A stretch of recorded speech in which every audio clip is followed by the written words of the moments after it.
Olá, meus irmãos. Vamos começar hoje mais uma lição da nossa escola dominical, tratando sobre ética, sobre comportamento, cultura, enfim. Hoje trataremos sobre cremação de corpos. Será que o crente ele pode ser cremado, ou por um desejo pessoal, ou por uma escolha da família? É exatamente isso que vamos tratar hoje. Existem três formas de destruir o corpo através do fogo. Duas são voluntárias. Uma quando a própria pessoa ou a família decide que, em vez de enterrar, essa pessoa passa pelo processo de cremação.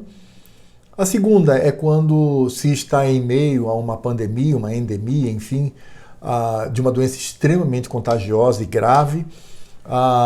E aí os sanitaristas acreditam ser mais seguro cremar os corpos em vez de sepultá-los. E o terceiro é involuntário, quando uma pessoa ela morre queimada e passa muito tempo ali numa combustão altíssima e o seu corpo pode ser totalmente destruído pelo fogo. Essas são as três formas. Quando nós pensamos na forma voluntária e por opção, ou seja, quando a família ou a pessoa opta por essa forma, nós descobrimos que muitos povos no passado, bem como no presente, praticam essa forma de velar e de tratar os corpos dos seus entes queridos. Na Roma antiga, por exemplo, as pessoas eram cremadas. Os hindus, até hoje, é uma prática muito comum a cremação do corpo. Povos aborígenes, como os Yanomami, por exemplo, também eles praticam a cremação de seus corpos. Portanto, é uma prática bastante comum em muitas civilizações. Mas ela é pouco comum na nossa civilização, porque ela foi, claro que, influenciada pela cultura chamada judaico-cristã, que vem dos judeus e também do cristianismo. O que a Escritura Sagrada tem a dizer sobre isso? Será que há algum texto na Escritura Sagrada que trata de cremação? Não exatamente como esta cremação que temos hoje, esta voluntária escolha, tanto daquele que está prestes a morrer, como daqueles que estão ao redor ali como familiares. Mas existem sim casos que são semelhantes. Por exemplo, em Josué capítulo 7, 25 e 26, quando Acã ele é descoberto no seu pecado, e ele recebe o julgamento, ele vai sofrer a pena de morte. E a Escritura Sagrada narra da seguinte maneira, em Josué capítulo 7, de 25 a 26. Disse Josué: por que nos conturbaste? O Senhor hoje te conturbará. E todo Israel apedrejou, e depois de apedrejá-los, queimou-os. E levantaram sobre ele um montão de pedras que permanece até o dia de hoje. Assim o Senhor apagou o furor da sua ira, pelo que aquele lugar se chamava o Vale de Acor até o dia de hoje. Interessante que essa porção do texto tem um jogo de palavras no original muito interessante entre Acã, que vem da raiz desolação, e a própria desolação que aconteceu na sua família. Primeiro ele fez ao povo, mas depois caiu sobre a sua família. E aqui diz que o povo apedrejou a ele, a toda a sua família, e depois os queimou. E após terem queimado, eles levantaram um monturo de pedra. Isso é cremação? Não, não como nós entendemos quando esse corpo se transforma totalmente em cinzas e depois é guardada ou lançada em algum lugar. Mas pelo menos temos essa menção de que alguém foi queimado com a sua família após a morte. Em 1 Samuel 31, de 11 a 13, fala de Saul. Saul perdeu a batalha para os filisteus e ele se lança sobre a sua espada. Ele e seus filhos estão mortos ali no campo, os inimigos vêm, tomam esses corpos, desonram, mas aí o povo de Israel resgata esse corpo e vai honrá-lo no seu funeral. E veja só como diz aqui a narrativa. Sucedeu, pois, que vindo os filisteus ao outro dia a despojar os mortos, acharam Saul e seus 3 filhos caídos no monte Gilboa. Cortaram a cabeça a Saul e o despojaram das suas armas. Enviaram mensageiros pela terra dos filisteus em redor a levar as boas novas à casa dos seus ídolos e entre o povo. Puseram as armas de Saul no templo de Astarote, e o seu corpo afixaram no muro de Bet-Seã. Então, ouvindo isto, os moradores de Jabes de Gileade, o que os filisteus fizeram a Saul, todos os homens valentes se levantaram e caminharam toda a noite e tiraram o corpo de Saul e os corpos de seus filhos do muro de Bet-Seã. E vindo a Jabes, os queimaram. Tomaram-lhe os ossos e os sepultaram debaixo de um arvoredo em Jabes e jejuaram 7 dias. Houve aqui cremação? Não necessariamente. Eles queimaram os corpos até que os ossos aparecessem e estes ossos foram sepultados. É interessante notar que essa prática ela foi aprovada por Davi, ungido rei. Diz assim, 2 Samuel, capítulo 2, de 4 a 6. Então vieram os homens de Judá e ungiram ali Davi rei sobre a casa de Judá. E informaram Davi de que os homens de Jabes Gileade foram os que sepultaram Saul. Então enviou Davi mensageiros aos homens de Jabes Gileade para dizer-lhes: benditos do Senhor sejais vós por esta humanidade para com vosso Senhor, para com Saul, pois o sepultastes. Agora, pois, o Senhor use convosco de misericórdia e fidelidade. Eu vos recompensarei este bem que fizeste. Bom, então, como eu disse, primeiro não há aqui um processo de cremação da forma como nós conhecemos e da forma que era praticada e ainda se pratica em muitos povos. O que houve aqui é que o corpo foi tomado, como eu disse, foi queimado e sepultado. Os restos mortais foram sepultados. Em 1 Reis, capítulo 16, verso 18, diz assim: subiu Omri de Gibeton e todo Israel com ele, e sitiaram Tirza. Vendo Zinri que a cidade era tomada, foi-se ao castelo da casa do rei, e o queimou sobre si, e morreu, por causa dos pecados que cometera, fazendo o que era mal perante o Senhor, andando no caminho de Jeroboão e no pecado que cometera, fazendo pecar a Israel. Aqui diz que Zinri, ele, quando percebe que tudo está perdido, ele vai ao castelo e toca fogo no castelo, ele dentro. Então ele morre queimado. Não sabemos até que ponto o seu corpo foi queimado, se ainda se podia identificar ali um corpo, a ossada, ou se virou cinza, a Escritura Sagrada não diz, mas apenas diz que ele morreu queimado. E, mais uma vez, podemos afirmar que aqui não há uma prática conforme nós entendemos acerca da cremação. Em 2 Reis 21:6 diz assim, aqui está falando de Manassés, as práticas que ele fazia afrontando ao Senhor. Dentre essas práticas, em 2 Reis 21:6 diz assim, e queimou a seu filho como sacrifício. Adivinhava pelas nuvens, era agoureiro, e tratavam com médios e feiticeiros. Prosseguiu em fazer o que era mal perante o Senhor para o provocar a ira. E queimou a seu filho como sacrifício. Também não sabemos se ele queimou até que virasse cinzas, ou se queimou e depois o corpo ali foi dedicado às divindades, não sabemos. Mas podemos afirmar o seguinte, não há aqui processo de cremação. Em 2 Reis, segunda narrativa de Reis, no capítulo 23, do verso 16 a 20, diz assim, olhando Josias ao seu redor, viu as sepulturas que estavam ali no monte. Mandou tirar delas os ossos e os queimou sobre o altar, e assim o profanou. Segundo a palavra do Senhor, que apregoara o homem de Deus que havia anunciado estas coisas. Então perguntou, que monumento é este que vejo? Responderam-lhes os homens da cidade. É a sepultura do homem de Deus que veio de Judá e apregoou estas coisas que fizeste contra o altar de Betel. Josias disse, deixai-o estar, ninguém mexa nos seus ossos. Assim deixaram estar os seus ossos com os ossos do profeta que viera de Samaria. Também tirou Josias todos os santuários dos altos que havia nas cidades de Samaria e que os reis de Israel tinham feito para provocarem o Senhor a ira. E lhes fez segundo todos os atos que tinham praticado em Betel, e matou todos os sacerdotes dos altos que havia ali, sobre os altares, e queimou ossos humanos sobre eles. Depois voltou para Jerusalém. Aqui temos um processo também de pegar corpos, ossadas e queimá-los. Também não sabemos até onde vai a destruição do corpo pelo fogo. Mas, mais uma vez, não há aqui um processo de cremação. Porque por cremação eu entendo que aquele corpo ele é velado respeitosamente, depois ele é queimado até se transformar completamente em pó. Não sobram nem os ossos. Tudo é queimado e se torna pó. Então, nesse aspecto, a Escritura Sagrada não possui nenhum texto que trate deste tema. O que nós podemos olhar um pouco é para a história da igreja. Como que a igreja encarou esta prática, porque os romanos antigos, eles praticavam a cremação.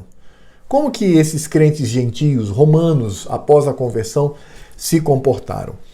Bem, uma coisa interessante é que esses crentes gentios, que tinham o costume de cremar, eles passaram a sepultar os seus corpos. Isso é um dado histórico muito interessante.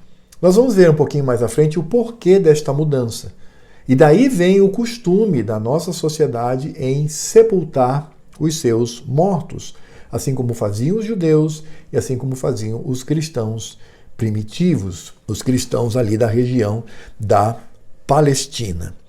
Agora, um dado importante é que na Idade Média, no momento em que havia ainda processo de evangelização em muitos povos da Europa, a cremação ela foi proibida pela igreja.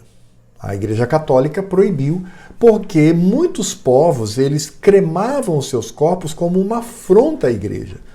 Porque eles diziam o seguinte, não há ressurreição, então por isso nós vamos destruir completamente o corpo para que a gente venha provar que a ressurreição é uma mentira. Bem, é claro que há um equívoco aí, que eu também quero tratar na conclusão da nossa lição, com relação a você queimar, jogar as cinzas e pronto, não tem mais nada que restou do corpo, e aí essa pessoa não irá ressuscitar. Não é bem assim. Mas a igreja, ela, olhando essa afronta, ela proibiu que os cristãos praticassem a cremação. Se tornou proibido e algo muito sério. Somente na década de 1960 é que a Igreja Católica ela passou a autorizar a cremação, embora incentive o sepultamento. A Igreja Católica, então, tomou essa atitude. No nosso meio, no meio reformado, também não há nada, absolutamente nada, nenhuma menção que proíba ou que incentive a cremação. Não há nada, não há menção acerca disso. O que nós sabemos, é claro, que os cristãos eles tinham a prática de sepultar os seus mortos. Mas não há, em qualquer catecismo, em qualquer confissão de fé de linha reformada, que mencione sobre esta prática. Por isso, nós podemos chegar aqui a algumas conclusões com relação a este tema. Eu quero trazer três pontos para a nossa discussão. Primeiro, é que a cremação, o que é cremar? É transformar o corpo em pó. Portanto, cremar um corpo é antecipar aquilo que deveria acontecer ao longo do tempo. Veja, todo corpo, depois de muito tempo sepultado, ele vira pó. Até mesmo os ossos são corroídos e viram pó. Quer ver um exemplo? Onde está o corpo de Adão, de Eva, de Sete, de Noé, de seus filhos? Eles foram totalmente transformados em pó. Eles foram, como corpo, desapareceram. Ou seja, cremar um corpo não é uma atitude, digamos que profana. Você não está profanando, porque aquele corpo ele vai se tornar pó. Aliás, isto faz parte da maldição do Senhor Deus quando os nossos primeiros pais pecaram. Lá em Gênesis capítulo 3, verso 19, diz assim, no suor do rosto comerás o teu pão, até que tornes a terra, pois dela foste formado, porque tu és pó e ao pó tornarás. Transformação em pó. Então, está aqui. Aí a pergunta é, mas se transforma em pó, se esse corpo, na nossa percepção, ele desaparece como o corpo desses antiquíssimos, pais na fé, irmãos em Cristo, então como é que ele vai ressuscitar? Meus irmãos, o Senhor Deus ele é poderoso, totalmente poderoso. O Senhor Deus não criou tudo do nada? Nada existia, apenas Ele. apenas o Senhor Deus, né? Na comunhão da Trindade. E do nada, criou tudo. Então, não há nenhuma dificuldade para o Senhor Deus para no último dia trazer o corpo da pessoa de volta.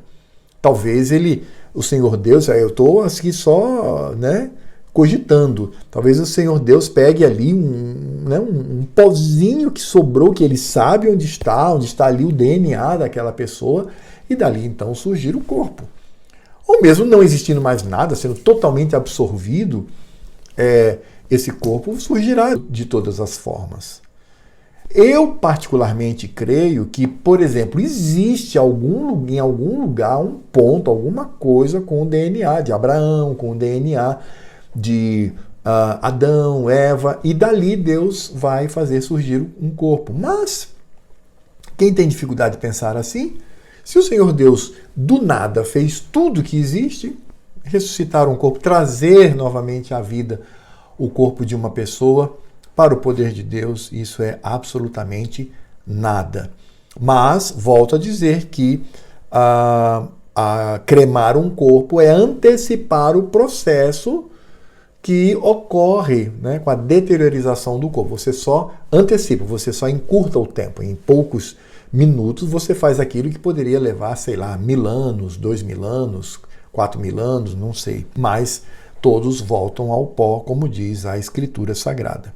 O segundo ponto que me convence de que cremar o corpo não é pecado é que não há nenhum texto explícito ou implícito que proíba. Nada, não há absolutamente nada. Não queimarás os vossos corpos, etc. Não tem. Apenas sepultarás. Não existe, não há nenhum texto. E é interessante pensar o seguinte, como eu disse, na época em que o evangelho ele estava sendo pregado entre os gentios, os judeus eles tinham a prática de sepultar os seus mortos, mas os gentios não. Na sua grande maioria, eles cremavam. E veja que não há nenhuma menção de Paulo, de Pedro, Tiago, autor de Hebreus, João, não há dos evangelistas nenhum deles, Lucas, nada que diga claramente que os gentios deveriam parar com essa prática de queimar os seus corpos e sepultá-los. Não há. Por isso que, do ponto de vista da Escritura Sagrada, percebo que não há menção, portanto, não é pecado. Um crente, por exemplo, ser cremado, em vez de ser sepultado, sendo guardado numa urna, ou sei lá, sendo lançado aí ao vento, o problema de lançar ao vento é que a memória se foi, né? Você não tem ali um marco da presença do corpo daquela pessoa. Mas não há nenhum texto bíblico que proíba isto. Esse é o segundo ponto. E o terceiro ponto, né? O primeiro é que a cremação apenas antecipa a atuação do tempo sobre o corpo. Segundo, que não há nenhum texto bíblico que explícito ou implícito que proíba. O terceiro ponto é apenas para nós entendermos por que esses gentios eles optaram por serem sepultados. E essa é uma questão muito bonita. Pelo menos há uma beleza nessa questão histórica da igreja. A única questão é que os cristãos gentios que tinham o costume de cremar os corpos passaram a optar pelo sepultamento. Sabe por quê? Porque queriam se parecer com Cristo na morte. Isso é histórico. E isso é lindo. Aqueles que estavam acostumados a cremar os seus corpos disseram, não, opa, agora não vamos queimar. O nosso Senhor, Cristo Jesus, quando morreu, ele foi sepultado. Colocaram-no num sepulcro ali, fechando com uma grande pedra. Nós também não queremos mais ter os nossos corpos queimados, mas nós queremos ser sepultados para nos parecermos com Cristo Jesus. O simbolismo do sepultamento, ele tem um testemunho a dar. Um corpo que está sendo semeado e que depois há de ressuscitar, tanto do justo como do ímpio. Porque os ímpios também ressuscitarão, mas ressuscitarão para a morte, ressuscitarão para juízo. E nós crentes, nós ressuscitaremos para a vida eterna com o Senhor. Então, por conta desses 3 pontos aqui, não é pecado um crente optar pela cremação. Se você ouvir falar de um pastor, não é comum. realmente não é comum, porque a grande maioria dos crentes prefere ter no seu sepultamento algo que faça lembrar o Cristo glorioso, que morreu e não foi cremado. Ele morreu e foi sepultado, conforme o costume dos judeus. Bem, meus irmãos, essa era a nossa lição de hoje. Espero que tenha dirimido aí todas as dúvidas com relação a este ponto. Eu não sei o que você tem escolhido para o que seja feito com o seu corpo, se você quer ser sepultado, se você quer ser cremado. Cremado é um pouquinho difícil, né? Porque não temos crematório em Boa Vista. E em segundo lugar, porque, como eu disse, é preferível ser sepultado, lembrando aquilo que aconteceu com Cristo Jesus, se tornando semelhante a Ele na morte. Isso é algo belo do que diz respeito ao testemunho. Mas, se um crente ele opta pela cremação e depois sepultar as cinzas ou colocar numa urna pequena, aí cada um faz a sua escolha e nisto não está pecando, porque de uma forma ou de outra vai ressuscitar pelo poder de Deus, como todos os mortos, desde Adão e Eva até hoje, aqueles que desapareceram vão ressuscitar pelo poder de Deus. Ok, meus irmãos, ficamos por aqui. Que o Senhor Deus nos abençoe e até o próximo domingo, quando trataremos mais um tema sobre comportamento, cultura, ética e aquilo que o crente deve ou não deve, segundo as Escrituras Sagradas, fazer. Que o Senhor Deus nos abençoe.